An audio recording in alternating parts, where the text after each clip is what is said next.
Aujourd'hui, je vais vous montrer comment utiliser Obsidian, un logiciel de prise de notes et de gestion de connaissances. On va voir ensemble comment l'installer, créer vos premières notes, les organiser et découvrir ses fonctionnalités essentielles comme les liens, les tags, le canvas, qui est l'équivalent d'un tableau infini, ou encore les bases de données. Tout cela en nous basant sur des exemples concrets d'utilisation.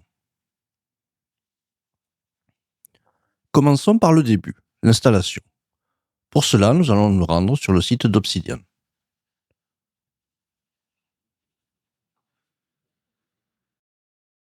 Et l'on peut voir que l'on peut directement télécharger une app image si on est sur Linux. Mais nous avons le choix de pouvoir utiliser l'App Store, des versions pour Android, pour Windows, pour Mac.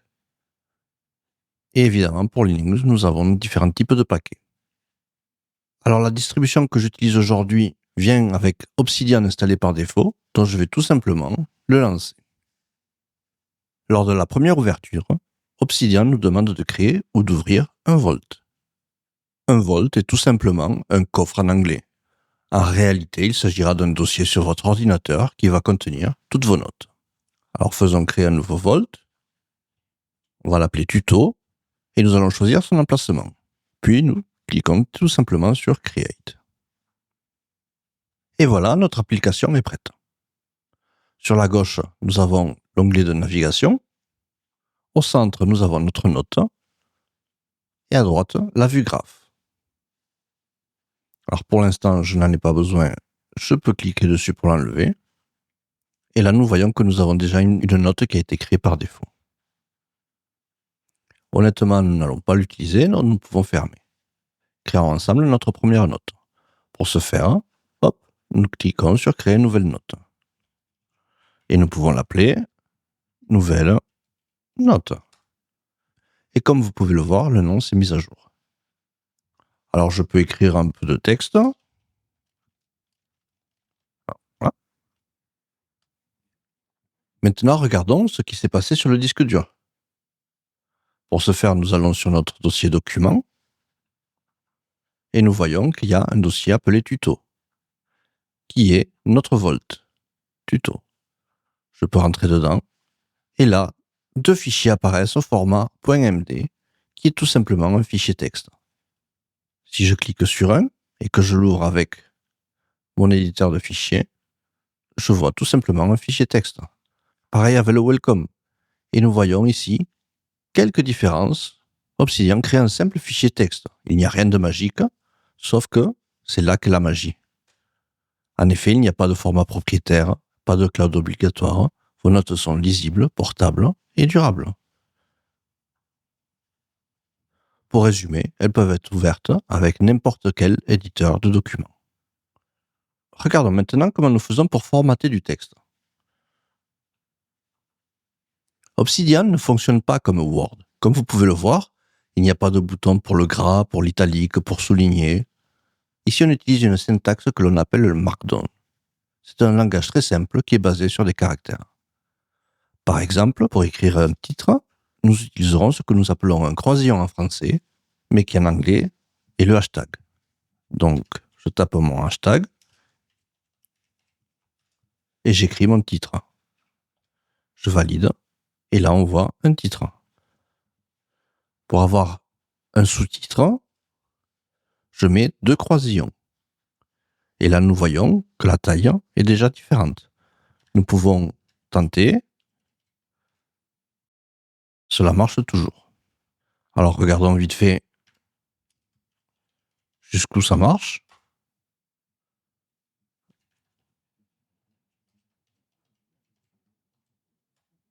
Titre 5, toujours. 4, 5, 6. Titre 6, toujours validé. 3, 3. Ça marche plus. Donc, nous pouvons voir que la limite est 6. Dès que j'essaie de passer à 7, si je tape titre 7, cela ne marchera pas. On a trouvé la limite. Maintenant, retournons à notre dossier texte et regardons ce qui s'est passé. Et nous constatons ce qu'on avait vu tout à l'heure. C'est un fichier brut où tous les caractères sont écrits. C'est ensuite le logiciel Obsidian qui interprétera le formatage, ici les titres, à l'aide de la syntaxe Markdown. Alors une autre fonctionnalité bien pratique consiste à pouvoir afficher ou cacher du contenu si on en rajoute un. Vous pouvez voir les petites flèches. Là, si je remets un titre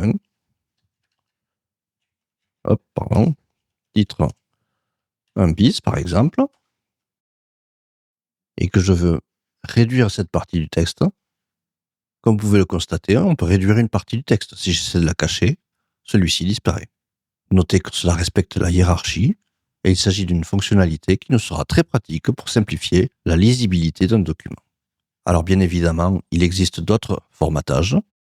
Par exemple, pour faire du texte en gras, c'est 2 étoiles, et j'écris texte gras par exemple, je remets les 2 étoiles pour fermer, et là j'ai du texte gras. Pour comparer, je mets à côté du texte pas gras, et comme vous pouvez le voir, il y a une grosse différence. Ensuite, pour l'italique, il s'agira d'une seule étoile.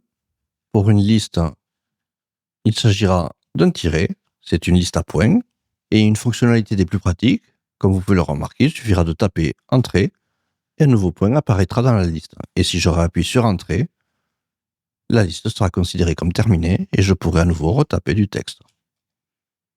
On peut, comme sur une page web, faire des liens. Pour ce faire, il faudra mettre entre crochets le nom du lien et ensuite, entre parenthèses, le lien. HTTPS, par exemple, je sais pas moi, google.com. Et là, chaque fois que je cliquerai sur ce lien, ça m'ouvrira Google. Il y en a une infinité d'autres. On peut vite fait les regarder. Si on va sur le site web de Obsidian, nous avons ici le wiki d'Obsidian. Alors, évidemment, nous avons une partie pour les gros débutants. Et comme nous pouvons le voir, nous pouvons aller directement sur Markdown. Et là, vous aurez accès à toute la documentation relative à cette syntaxe qui n'est pas toujours, qu'on n'a pas toujours en tête, donc qu'il peut être utile de regarder de temps en temps. Alors, vous avez différentes possibilités pour les apprendre.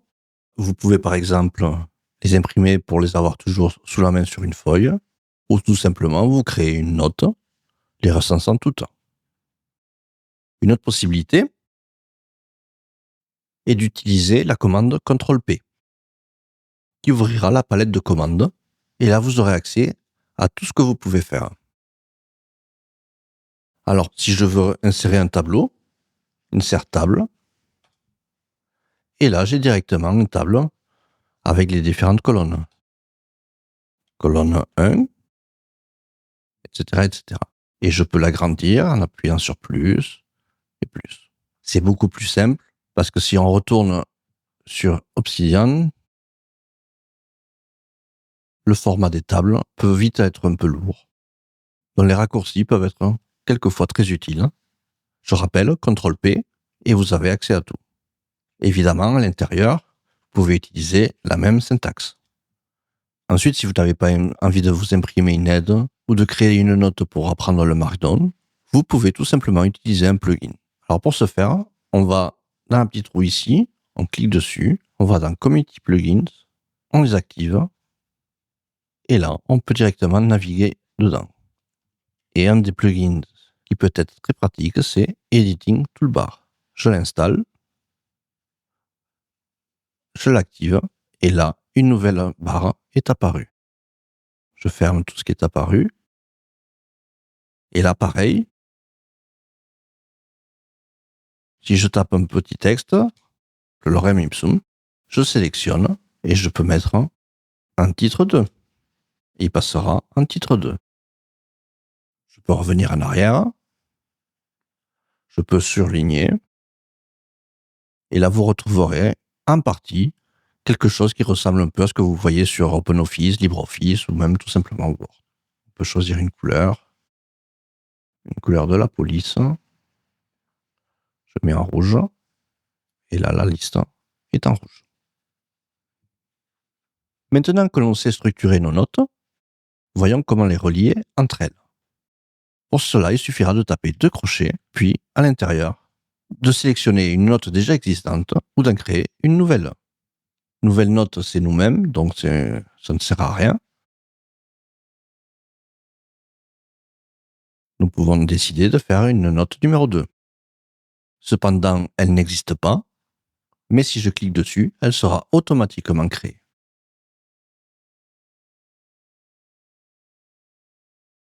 Et nous voyons que le lien est créé. Si je clique dessus, ça me renverra à la note numéro 2. Et maintenant, nous allons voir une des particularités d'Obsidian. Si nous ouvrons la vue graphe, nous voyons apparaître des connexions entre les notes. Chaque note est un nœud. Chaque lien est une connexion. Imaginez que vous travaillez sur une enquête, une fiche individu reliée à une société, elle-même reliée à un associé. Vous verrez tout d'un seul coup d'œil. C'est une cartographie dynamique de vos découvertes. Un autre outil essentiel, c'est les tags. Ce sont des mots-clés qui nous aideront à classer nos notes et donc à les retrouver rapidement grâce à l'outil de recherche. Nous pouvons donc rajouter un hashtag suivi du mot-clé. Par exemple, personne, individu, société, et ça créera un tag. Une façon de centraliser ces informations, c'est d'utiliser les propriétés. Voyez les propriétés comme les métadonnées, mais directement insérées dans le document et visibles. Pour ce faire, il faudra faire CTRL-P et Add Properties. Ou alors, tout simplement, Add File Property. Je refais CTRL-P, Add Property, et nous pouvons appeler la première, par exemple, statut. Et l'état sera en cours. On s'en sert pour y mettre des données telles que la date de création du fichier ou son titre. Mais la fonctionnalité dont nous nous servirons le plus concerne les tags. En effet, nous pouvons taguer le document. Lors d'une enquête, typiquement, nous pourrons ainsi classifier les notes suivant à ce qu'elles concernent un individu, ou une société, ou un domicile, ou une crypto, ou une enquête sur un mail. Tout cela dépendra du dommage que vous aurez choisi. On pourra même être plus précis, comme, je sais pas moi, taper Twitter, France, Singapour, tout dépendra de vos besoins. Un autre des outils qui est très pratique chez Obsidian, il s'agit d'une extension pour navigateur qui permet de sauvegarder le contenu d'une page web dans Obsidian au format d'une note. Il a des fonctionnalités avancées qui nous permettent de créer des modèles et de personnaliser la sortie à l'aide de variables et de filtres. Rajoutons-le à Firefox. Rajouter, OK. Alors on va le pin. Cela créera une note avec le titre, la source, l'auteur, la date de création de la note, une petite description, clippings. Alors, nous pouvons le configurer et changer certaines de ses propriétés, voire même utiliser l'IA pour faire des résumés d'articles. Allons sur le site de Kali Linux et regardons la page concernant The Harvester. Nous pouvons essayer de le rajouter à Obsidian. Et là, magie, une nouvelle note a été créée avec le contenu de la page web concernant The Harvester. Celui-ci aura été sauvegardé dans un dossier clippings et le nom de la note est The Harvester. Notez que si le document contient des images, elles ne seront pas copiées. Il s'agira d'un lien vers la page web qui sera créée. Pour avoir une copie sur votre ordinateur, le plus simple est de faire CTRL-P et de Download Attachments for Current File. Et là, nous voyons qu'il y avait 2 images, nous pouvons les télécharger. Et nous pouvons voir que 2 fichiers SVG ont été téléchargés dans notre dossier tuto. Il existe aussi la possibilité de surligner des passages. Si je prends le petit feutre,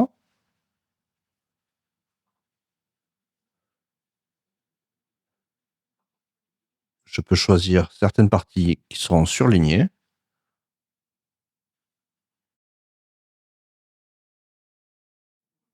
Et lorsque je rajouterai Obsidian, voilà, on va valider, les parties surlignées apparaîtront. Nous pouvons changer le comportement et faire en sorte que seulement les parties surlignées soient sauvegardées. C'est à vous de décider selon l'utilisation que vous préférez. Maintenant, passons à un outil beaucoup plus visuel, le Canvas. Obsidian Canvas est un tableau numérique infini qui permet de placer des images, du texte, des liens et d'autres éléments pour raconter une histoire visuelle ou tout simplement organiser des idées. Nous pouvons renommer le canvas. Ici,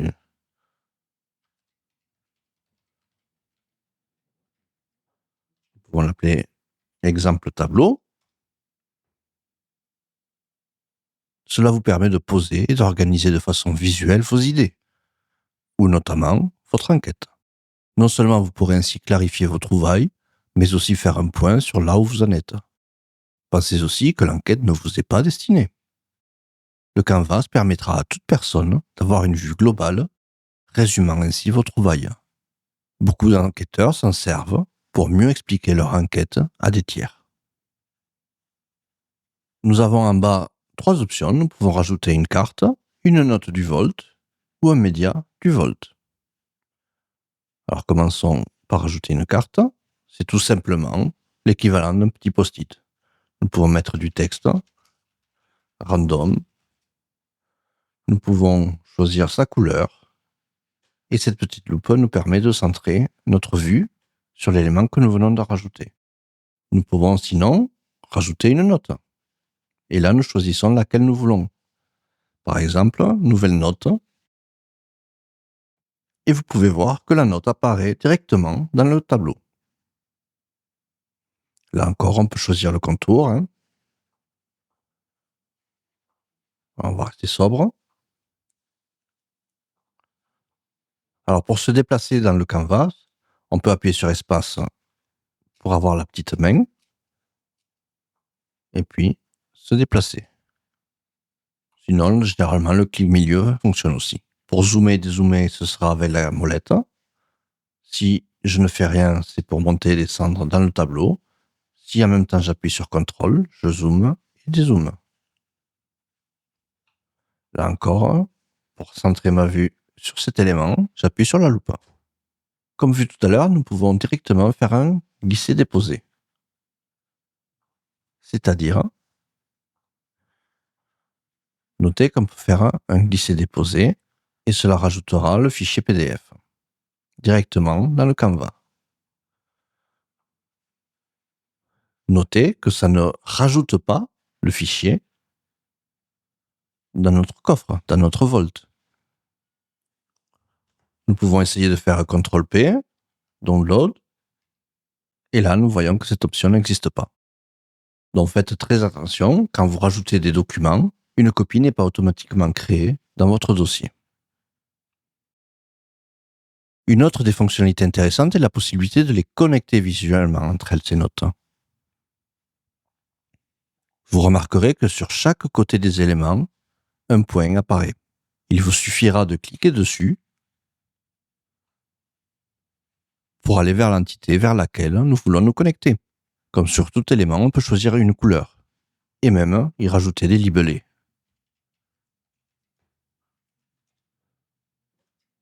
Notez qu'il est possible de déplacer les éléments. Alors sur Windows, il suffira de cliquer dessus et de les bouger. Sur Linux, Obsidian a encore quelques soucis. Le plus simple sera d'utiliser les flèches du clavier pour le déplacer. Sinon, honnêtement, utilisez Obsidian dans Windows et vous éviterez ce genre de soucis. Pareil, on ne peut pas redimensionner. Mais sur Windows, cela fonctionne parfaitement. Donc, une des solutions que je vous propose, si vous désirez utiliser le tableau, est d'installer Obsidian sur votre machine Windows et de faire des copier-coller et des alt-tab. Alors, sachez que selon le logiciel de virtualisation que vous utilisez, il y a un bug connu chez Obsidian et on ne peut pas déplacer les notes dans le canvas. Nous pouvons aussi, selon nos envies, créer des groupes des éléments présents dans le tableau. Par exemple, je sélectionne ces deux éléments-là, je fais Create Group et je peux l'appeler, je sais pas moi. Et je peux par exemple l'appeler French Connection, en admettant que cette partie-là traite de ce sujet-là. Et évidemment, je peux, là encore, utiliser les flèches, comme toujours, choisir une couleur, et même rajouter un libellé.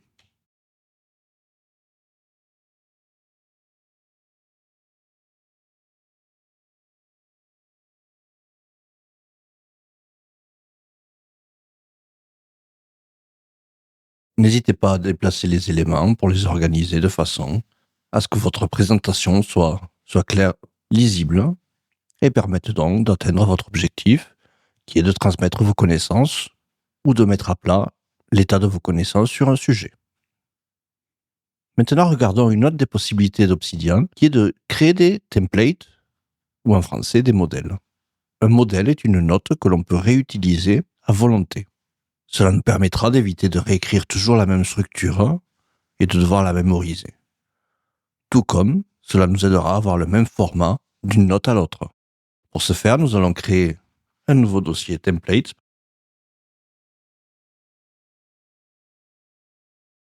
et nous irons dans les paramètres, dans les core plugins, et nous allons jusqu'à templates et nous pouvons le configurer. Et là, je choisis templates comme dossier par défaut. Alors, sachez que le créateur d'Obsidian a créé des templates et nous pouvons les retrouver sur GitHub. Si nous faisons une recherche Internet, nous pouvons voir que WebReacher, dont on a parlé dans d'autres séquences, a lui-même déjà fait des templates et nous pouvons regarder pour nous en inspirer ce qu'il en a fait.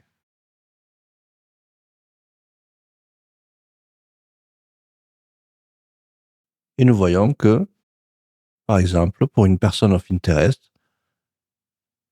il a juste fait ça. Alors j'ai copié-collé les informations auxquelles j'ai pensé. J'ai remarqué qu'il manquait les réseaux sociaux, donc j'ai commencé à en rajouter certains. Dans l'idéal, j'aurais déjà traduit tout ça. Et j'ai enlevé les parties qui étaient illégales, qui faisaient référence à la race de l'individu. Et j'ai vérifié qu'il ne parlait pas de religion. Maintenant, je vais rajouter les propriétés. Add file property. Et là, je vais commencer à mettre mes propriétés. Création. Et je rajoute date. Si nous allons sur l'aide d'Obsidian, alors je vous conseille, chaque fois que vous aurez un doute, d'aller voir l'aide. Et nous pouvons voir que nous pouvons rajouter la variable title, date and time, qui se traduira automatiquement par le titre de la note, la date du jour et l'heure à laquelle nous sommes. Je reviens sur Obsidian. Je vais rajouter des tags. Et là, ce sera individu. Je pourrais par exemple rajouter aussi pays. Là, je le laisserai vide parce que je ne sais pas encore dans quel pays il est. Le statut de la fiche. Là, par défaut, nous mettrons toujours en cours. Et nous pouvons mettre toutes les fiches, toutes les propriétés qui nous intéressent. Maintenant que j'ai fait ceci, je mets cette note dans template, créer une nouvelle note que j'appellerai John Doe, puisque c'est la personne sur laquelle je vais enquêter. Et je vais faire un insert template. Et là, j'aurai le choix. Pour l'instant, je n'en ai qu'un seul. Et cela remplit automatiquement ma fiche. Je n'aurai plus qu'à rentrer les données qui seront à chaque fois pertinentes. Je peux faire ça pour des individus, pour des pages web, pour des blockchains, pour des biens immobiliers, ou tout simplement pour un nouvel outil que vous aurez découvert, que vous voudrez documenter et qui vous servira dans votre base de connaissances, aux int, pour mieux travailler. Donc là, normalement, le prochain, ce serait template, société.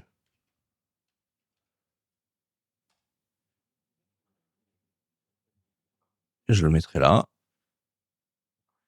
Et je mettrai tous les éléments qui seraient, à ma connaissance, indispensables à une société. Par exemple, sur les sociétés, je pourrais vouloir avoir ce type de fiche: profil de l'entreprise, un petit résumé, puis ensuite un petit profil, un aperçu financier, etc., etc. Alors n'oubliez jamais que vous pouvez cacher les éléments qui ne vous intéressent pas lors de la compréhension si jamais cela devient trop volumineux. Regardons maintenant quelques-uns des plugins qui, selon moi, peuvent être très intéressants. Vous avez MapView, on peut l'installer. Si Obsidian est déjà intéressant de base, sa force réside dans sa communauté.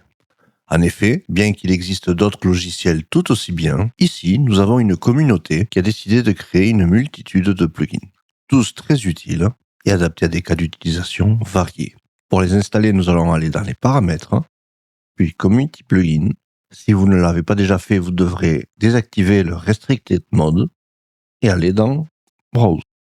Ici, vous aurez un aperçu des plugins disponibles pour Obsidian. Comme vous pouvez le voir, il y en a plus de 2700. Vous pourrez les filtrer par les plus téléchargés, ceux mis à jour récemment, ceux publiés récemment, ou les classer par ordre alphabétique.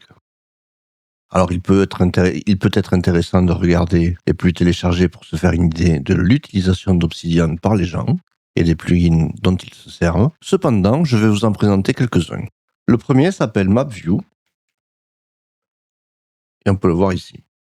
Nous pourrons lire la description, et ce que nous voyons, c'est que ce plugin rajoute des cartes dans Obsidian. Pour l'installer, nous allons cliquer sur Installer. Comme vous pouvez le voir, cela se fait automatiquement. Et une fois que c'est fait, nous devrons l'activer. Alors, vous pourrez regarder les options pour vous faire une idée des possibilités. Une fois le plugin installé, la première chose que nous allons faire, c'est taper CTRL-P pour avoir accès à toutes les commandes disponibles pour ce plugin. Nous allons taper Map et nous voyons que MapView a différentes options disponibles. Nous pouvons commencer par le premier, Open MapView, qui revient au même que de cliquer sur ce bouton. Et nous voyons là une carte du monde. Comme tout à l'heure, nous voyons que nous pouvons filtrer l'affichage par tag, par nom, par passe et rajouter quelques opérateurs logiques. Mais revenons maintenant à notre note. Que pouvons-nous faire de plus? Retapons Map pour avoir accès à toutes les fonctionnalités et nous voyons Add an embed map. Et là, il nous demande de taper une adresse. Alors, nous pouvons essayer Palais de l'Élysée, comme exemple. Et nous voyons qu'il nous propose directement l'adresse de l'Élysée. Il nous faudra zoomer pour voir le palais de l'Élysée.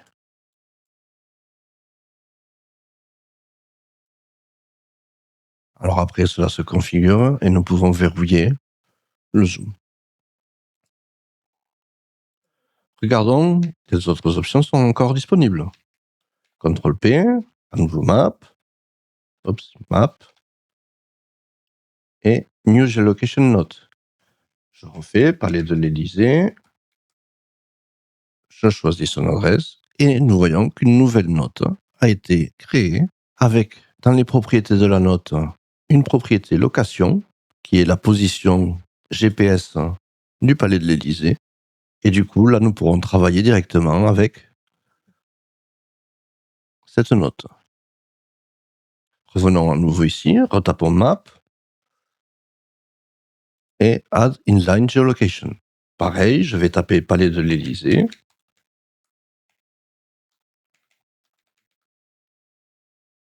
Alors, je me suis trompé. Voilà. Palais de l'Élysée.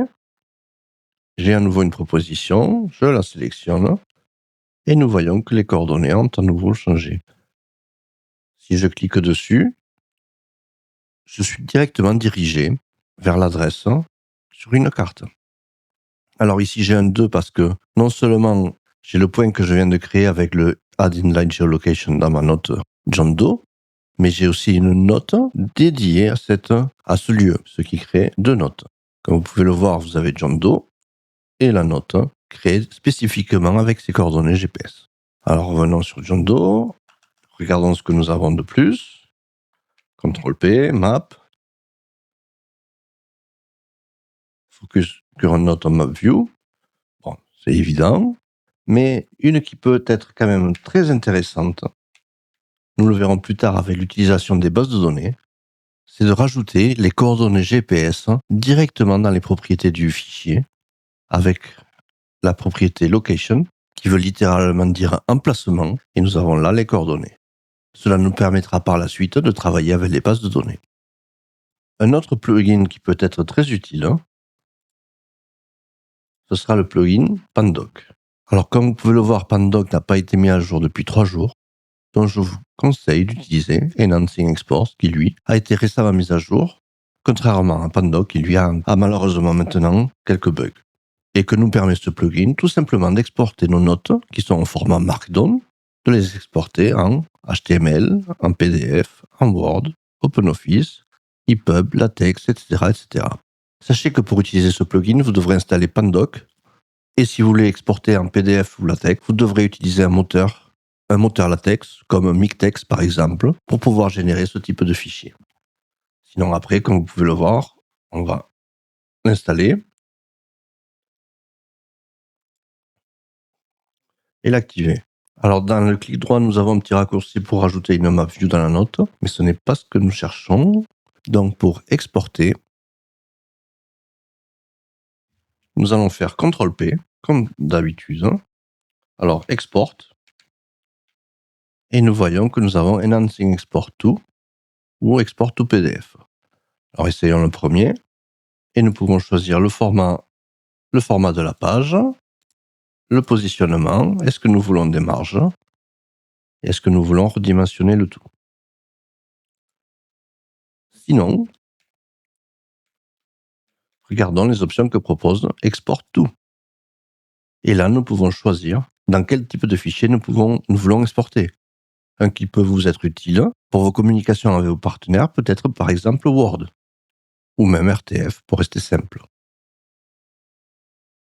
En effet, l'export doit être partagé à des tiers. Pandoc va nous permettre donc d'exporter notre Markdown vers des formats plus conventionnels comme Word, PDF, ou même tout simplement une présentation, tout en gardant une mise en page impeccable. Le dernier plugin qui peut être intéressant, c'est si votre disque dur n'est pas chiffré, ou même d'ailleurs s'il l'est, il peut être utile de le faire.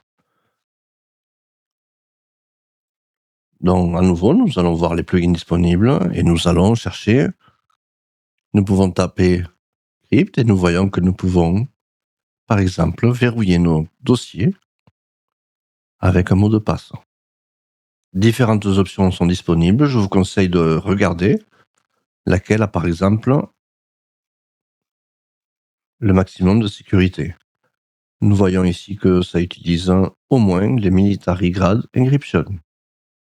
Alors, bien sûr, comme vous pouvez le voir, il en existe une multitude d'autres.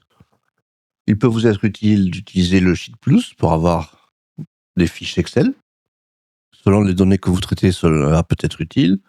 Il y a aussi le Wayback Archiver qui automatiquement archive sur Wayback Machine les liens que vous mettrez. Vous avez aussi Media Extend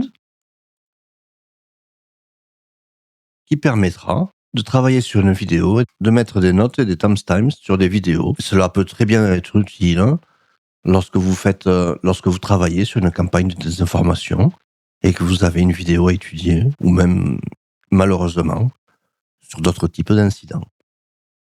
Maintenant que nous avons vu les plugins, nous allons regarder les bases de données. La première chose à faire est de regarder que vous l'avez activé. Il s'agit de base. Généralement, il l'est. Alors, qu'est-ce qu'une base ? C'est une manière de transformer vos notes en un tableau dynamique. Un peu comme sur Airtable ou Notion. Mais dans Obsidian, nous avons l'avantage que cela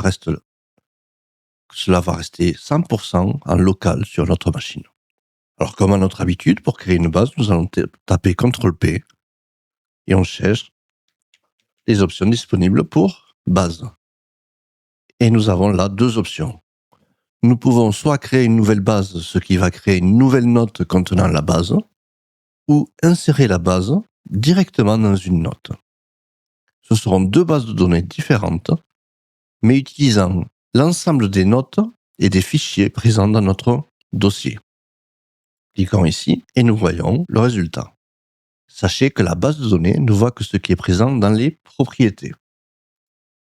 Donc si je fais Properties et que je fais Afficher, cela n'affichera que ce qui est présent dans les propriétés, c'est-à-dire ceci.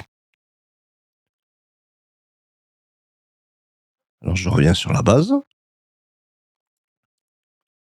Et vous pouvez, par exemple, rajouter la taille du fichier. Est-ce qu'il y a des tags sur la note? Nous voyons que là, nous avons travaillé sur des individus. Et qu'ici, c'est un clipping, c'est-à-dire que nous avons importé une page de web.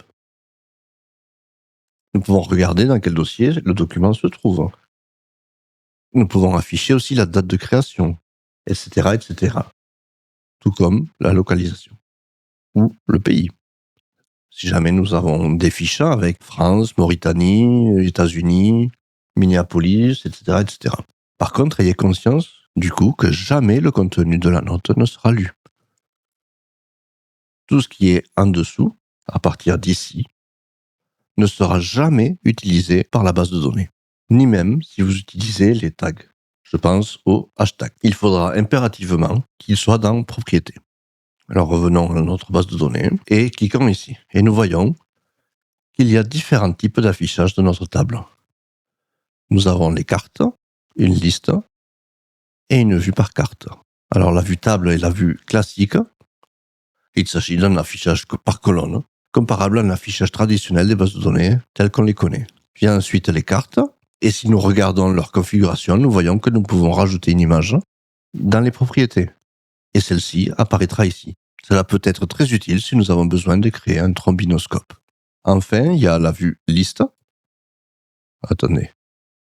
Hop, voilà. Liste. Et là, comme vous pouvez le voir, ça affichera le tout sous forme d'une liste. Vous pouvez changer l'affichage par numéro au lieu de par point. Alors, hop. Ou ne rien mettre. Un autre affichage est la vue par carte. Et là, nous verrons nos notes apparaître sur la carte du monde. Et au lieu de chaque fois devoir naviguer, nous pouvons créer des vues. Et je vais par exemple l'appeler personne. Et là, j'ai créé une vue pour les personnes. Alors, l'avantage d'une base de données est bien sûr de pouvoir filtrer ce qu'elle nous affiche, c'est-à-dire de faire une requête sur cette base pour regarder les données qui y sont présentes. Prenons le cas où on ne souhaite qu'afficher les sociétés étant présentes en France. Il nous suffira de choisir le filtre par pays, puis de taper France. Ici, nous allons choisir le filtre. Nous allons d'abord afficher le file tag pour avoir une vue plus visuelle. Nous allons demander que file tag soit affiché si ça contient exactement individu. Et là, nous voyons qu'il y a 0. Comment ça, il y a 0? Filtrer. Contains. Voilà, pardon.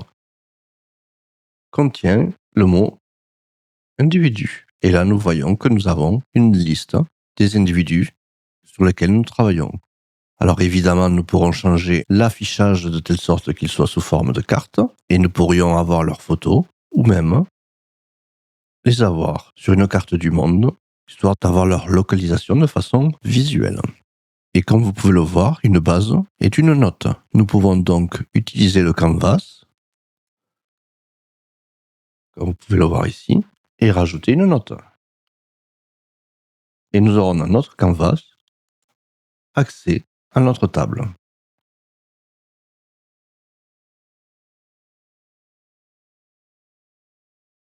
Et là, il faudra peut-être choisir la vue, histoire d'avoir exactement ce que nous voulons. Il est aussi possible de l'intégrer dans une note sur une personne, dans une note quelconque. Je refais CTRL-P, base.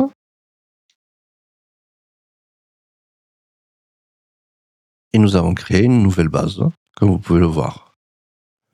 Nous avons là celle-ci sans nom et là sans nom 1.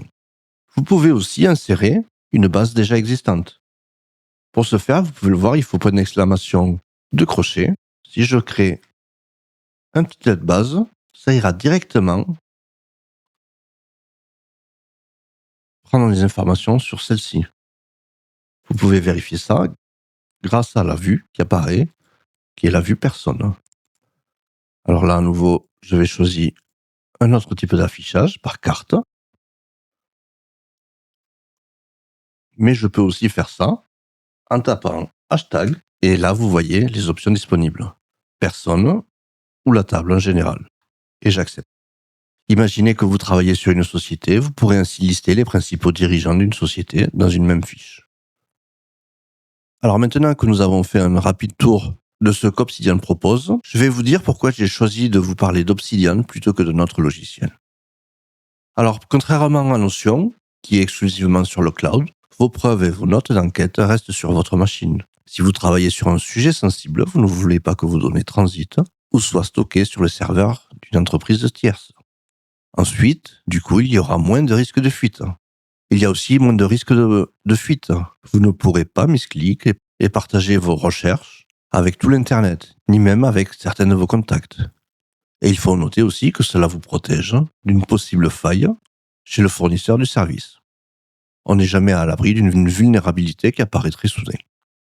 Il faut aussi savoir, j'en ai déjà parlé, qu'Obsidian utilise le format Markdown.